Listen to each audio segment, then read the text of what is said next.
পাবনা থেকে ঢাকা 161 কিলো। এই পথ আসতে 42টা বছর লেগে গেল। এটা রশিদ, আমার দোস্ত। ওকে কথা দিছিলাম, দেখলে দুজনে একসাথে দেখব। আফসোস, কথা রাখতে পারলাম না। সবাই তো শুধু দেখে, কিন্তু আমি দেখলে তো সেই সময়টায় ফিরে যাব। কত গল্প, স্মৃতি।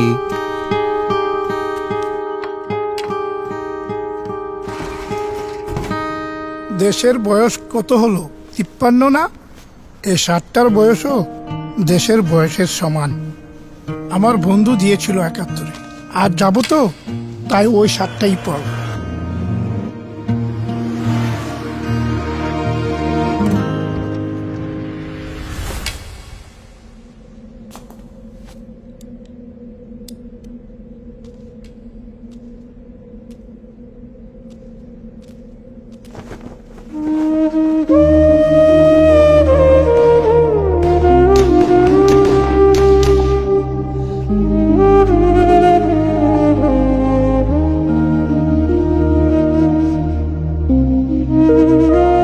চিন্তা করা যায়, দেশে এখনো অনেক মুক্তিযোদ্ধা আছেন যারা নিজ চোখে কখনো বিজয়ের প্রতীক দেখেননি।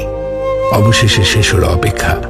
সেই মুক্তিযোদ্ধাদের কয়েকজন অদেখা স্মৃতিসৌধ দেখলেন নিজ চোখে প্রথমবার।